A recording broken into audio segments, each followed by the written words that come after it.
Assalamualaikum warahmatullahi wabarakatuh. Nama saya Muhammad Syahrul Ramadan. Saya dari Universitas IAIN, Prodi PBA yaitu Pendidikan Bahasa Arab. Saya akan menjelaskan tentang ulumul hadis. Ulumul hadis tentang takrid al-hadis atau takrij hadis. Istilah ini saling muncul dalam penelitian, skripsi maupun kajian keislaman. Tapi banyak yang belum benar-benar memahami apa sebenarnya makna takrij hadis, bagaimana prosesnya, dan apa manfaatnya. Baiklah, saya akan menjelaskan secara sederhana, jelas dan mudah dipahami bagi teman-teman yang mendengarkan video ini. Yang pertama, pengertian takrij hadis. Apa itu takrij hadis? Takrij hadis secara sederhananya, secara umumnya, takrij hadis adalah usaha untuk melacak keberadaan suatu hadis, yaitu di mana hadis itu diriwayatkan, siapa yang meriwayatkan, dan bagaimana jalur sanad yang digunakannya, serta bagaimana kualitas dan status menurut para ulama tersebut. Dengan kata lain, takrij adalah proses menemukan kembali hadis di sumber aslinya, kemudian menjelaskan derajat keahliannya, apakah sahih, hasan, atau doif. Tujuan utama takrij hadis memastikan bahwa hadis benar-benar berasal dari Nabi, yaitu Rasulullah SAW. Mengetahui sanad dan perawi yang membawanya, mengetahui kualitas hadis tersebut dari menurut para ulama hadis. Habis itu menghindari penyebaran hadis palsu atau lemah tanpa dasar atau tanpa ada yang mendorong. Jadi takrij bukan hanya mencari buku, tetapi menimbang validitas suatu hadis secara ilmiah.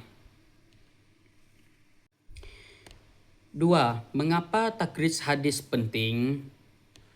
Pertama, mengapa hadis ini penting? Karena ada beberapa alasan pentingnya takrij hadis ini tersebut. Karena pertama, menjaga kemurnian ajaran Islam, yang artinya Islam ini bersandar pada Al-Quran dan Sunnah. Jika Sunnahnya tidak jelas atau palsu, maka hukum dan ajaran agama bisa keliru. Yang kedua, menghindari hadis palsu. Artinya dalam sejarah ada banyak hadis palsu yang dibuat untuk kepentingan politik, ekonomi, bahkan sekedar motivasi. Takrij membantu membedakan yang benar dan yang benar dari kesalahan yang salah. Yang ketiga, memberikan dasar ilmiah dalam penulisan. Artinya di dalam buku, skripsi, penelitian, atau ceramah, takrij dilakukan agar setiap kutipan hadis punya dasar referensi yang kuat. Nah, itu 3 langkah-langkah takrij hadis. Terdapat beberapa langkah penting dalam proses takrij hadis tersebut. Kita bahas satu persatu dengan cara yang mudah atau yang mudah dipahami. Baiklah, yang pertama, menentukan potongan hadis yang akan ditelusuri atau akan yang dicari gitu. Artinya ini biasanya kita mengambil satu bagian teks atau misalnya nih 2 atau 3 kata kunci gitu. Nah, yang kedua mencari hadis di kitab induk. Ada beberapa metode. Yang pertama nih metode kata kunci menggunakan kamus hadis seperti Al-Mu'jam ya, Al-Mu'jam, Al-Mufahras atau aplikasi digital gitu. Misalnya Maktabah Syamilah. Nah, metode perawi sahabat. Jika kita tahu seperti sahabat yang meriwayatkan hadis tersebut, kita bisa mencarinya dalam kitab musnad ya, dalam kitab musnad. Yang itu metode tema atau bab ya. Jika tahu temanya, misalnya tentang sholat, maka dicari di kitab-kitab ini bab fikih, mengapa kalau sholat ini kita nggak pahami, kita cari gitu di kitab fikih gitu apa yang belum dipahami. Kan banyak tuh, bukan cuman di fikih satu saja, itu kan banyak fikih yang lain-lain tuh. Nah, ketiga, menyebutkan sumber-sumber hadis. Setelah ketemu, jika tulis di mana saja, kita tulis di mana saja nih hadis itu berada. Contoh, hadis ditemukan di Sahih Bukhari, Sunan Abu Dawud dan Musnad Ahmad ya. Yang keempat, memeriksa jalur sanad. Di sini kita lihat siapa perawinya, apakah perawinya terpercaya atau tidak. Nah, kayak gitu. Kita nih harus tengok nih perawi nih, karena kan kita nih memeriksa jalur sanad kan. Berarti kita nih harus tengok perawi nih, perawinya nih apakah dia kayak sering dusta atau enggak, dia nih sering berbohong gitu, tidak mudah dipercayai. Kadang dan kita cari tuh harus yang perawi sanadnya tuh yang bisa dipercaya gitu. Jarang nggak ada berdusta. Bukannya jarang berdusta sih, memang nggak ada sama sekali nggak pernah bohong gitu. Yang kelima nih, menilai kualitas hadis.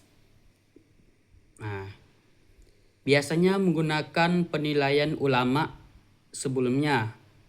Jika ulama besar seperti Imam Bukhari Muslim, atau Al-Albani menyatakan sahih, maka kita mengikuti penilaian beliau-beliau tersebut. Yang keempat, contoh takris hadis. Mari kita ambil contoh nih, sederhana hadis. Ambil contoh tentang ini, menuntut ilmu itu wajib bagi setiap muslim.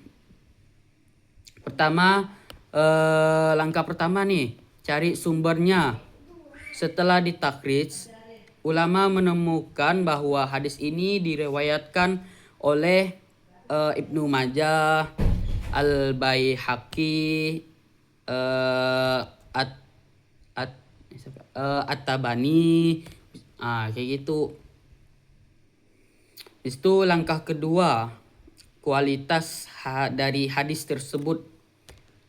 Menurut sebagian ulama nih, para ulama, sanad hadis ini doif atau lemah atau lemah sih ya, karena ada beberapa perawi yang dianggap tidak kuat hafalannya, dalam segi hafalannya. Kadang nih perawi nih beliau nih udah memang hafal tapi sering lupa gitu tentang sanad atau hadis yang dia pernah ambil gitu, makanya dikatakan lemah. Nah, namun makna hadis ini benar karena banyak dalil lain yang menguatkannya.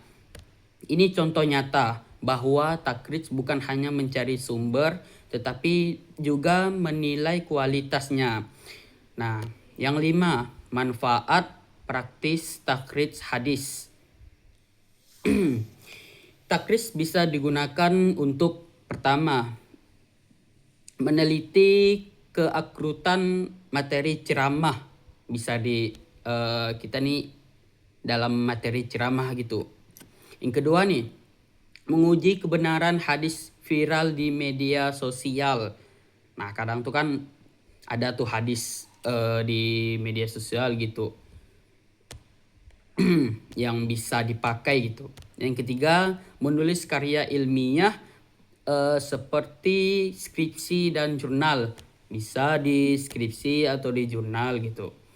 Nah, menghindari penyebaran informasi agama yang tidak valid. Berarti hoak, sering menyebarkan hoak. Itu memperkuat kredibilitas seorang dai atau peneliti. Memperkuat hadis tersebut, apakah hadis ini keasliannya ke kredibilitasnya itu kayak apa ya, kayak dari terpercaya sih, kayak terpercaya gitulah dari seorang peneliti atau seorang dai gitu. Nah,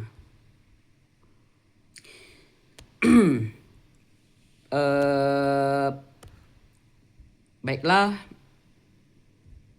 mungkin ini saja yang dapat saya sampaikan tentang pembahasan takrij hadis. Iya, tentang takrij hadis.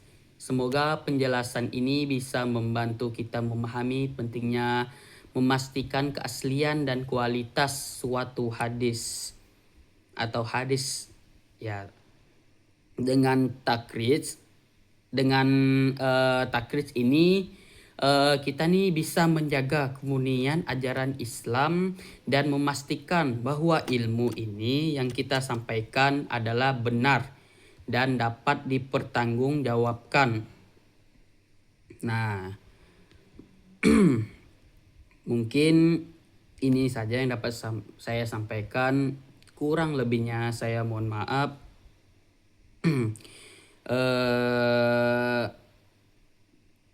Saya ada kata-kata untuk bagi teman-teman nih biar semangat dalam menuntut ilmu gitu. Apalagi tentang Al-Quran, belajar tentang Al-Quran, kayak tentang hadis kan. Karena kan Rasulullah ini nitipkan dua pegangan gitu, Al-Quran sama As-Sunnah gitu. Nah, hadis ini kan berasalkan dari sunnahnya juga Rasulullah nih, berarti penting gitu. Saya ada kata-kata nih, saya ambil dari buku Mahfuzot, ya Mahfuzot, yaitu manjada wajada, artinya barang siapa yang bersungguh-sungguh maka dapatlah ia.